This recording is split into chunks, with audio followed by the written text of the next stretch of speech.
આજે મેં કમિશનર સાહેબને જે જૂ ખાતામાં વ્યક્તિ સાથે સમયનું જે હેરાનગતિ કરવામાં આવે છે ખોટી રીતના, જ્યારથી અમે લોકોએ ટેન્ડર પ્રક્રિયા થવા જે તે માટે અમે લોકોએ કેસનો દરવાજો ખટખટાયો, બરાબર છે, ત્યાર પછી આ લોકોનું હેરાનગતિ અલગ અલગ તારણ થઈ ગયેલા છે.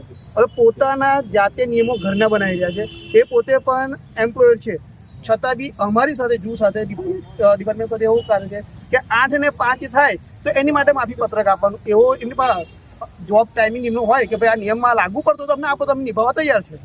અને એ નિયમ એમને પણ લાગુ પડતો હોય છે, કેમ કે એ પણ એમ્પ્લોયર છે.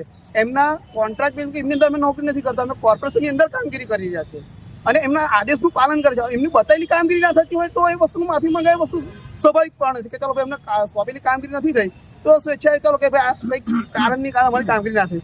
પણ આ તો 8 ને 5 થાય એટલે માફી પત્રક કોઈ ગુનાહિત કાર્ય હોય તેની માટે માફી પત્રક હોય. બીજું, સંવિધાનના નિયમ પ્રમાણે અઠવાડિયે એક રજા હોય છે દરેકને, પ્રાઇવેટ સેક્ટરમાં, ગવર્મેન્ટ સેક્ટર કે ગમે તે સેક્ટરમાં અઠવાડિયે એક રજા માણસને મળતી હોય છે. રજા માટે માફી પત્રક આપવાનું, રવિવાર ભલે હોય, 15મી ઓગસ્ટ ભલે હોય, 26મી જાન્યુઆરી ભલે હોય કે ગમે તે વસ્તુ હોય, એની માટે માફી પત્રક આપવું પડે કે ભાઈ અમે કાલે રવિવાર છે તો અમે આવીને એ બદલ અમને માફ કરશો. આ વસ્તુ યોગ્યતા ગણાય. હું આપના માધ્યમ દ્વારા એમને જણાવવા માંગીશ કે ભાઈ તમે પણ તમારું જોબ લિસ્ટ તમને જણાવો. અમે ભલે ચોથા વર્ગના કર્મચારી, પણ તમે બીજા ત્રીજા વર્ગના કર્મચારી છો તો તમારી પાસે પણ અમને માંગવાનો અધિકાર છે. તમે જે રીતે અમારી પાસે કામગીરી માંગો છો, સમય માંગો છો અને અમુક વસ્તુમાં તમે અમારી સામે એક્શન લો તો અમે પણ થોડું જાણીએ છીએ, તે પ્રમાણે અમે પણ તમારી પાસે જાણકારી માંગવા રેડી છે. એમનો કોઈ સમય નથી ને સાહેબ. એમના જે રચિતા ખરા ને, જે ચોથા વર્ગના કર્મચારી છે, જે એમના ચરિતા કહેવાય, લાડકવાયાઓ કહેવાય, એ લોકો 9 વાગે આવે, 10 વાગે આવે, બપોરે આવીને પાસે નીકળી જાય, પછી 4-5 વાગે આવીને પાછા રાઉન્ડ મારીને જતા રહે, તો એ વસ્તુ એમના માટે યોગ્યતા ગણાય. પણ જો જે અત્યારે આ કેસ કર્યા પછી અમે લોકો જે તે બધા વ્યક્તિઓ કામ કરનારા છે એ 8 ને 5 થાય એટલે એ લોકો ચાલ ભાઈ આજે માફી, એટલે આ નિયમ શું કહેવાય? યસ, બિલકુલ તાનો સાઈન કહેવાય.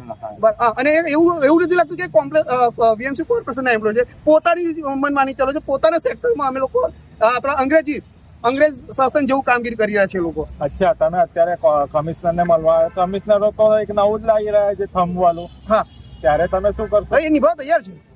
અત્યારે કેમ નહીં નિભાવતા? એમાં એવું છે કે નિયમ બધા લાગુ હોવો જોઈએ સાહેબ, બરાબર છે.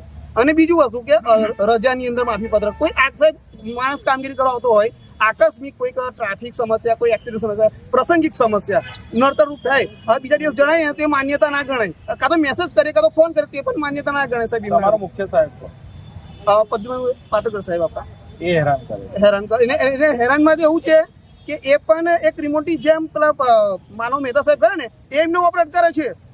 માનવ મહેતા સાહેબ જે રીતે બધાને રિમોટની જેમ બધા કે ભાઈ તમે વોલ્યુમ વધારો તો વોલ્યુમ વધે બધાનો, વોલ્યુમ ડાઉન તો બધાનું વોલ્યુમ ડાઉન થાય.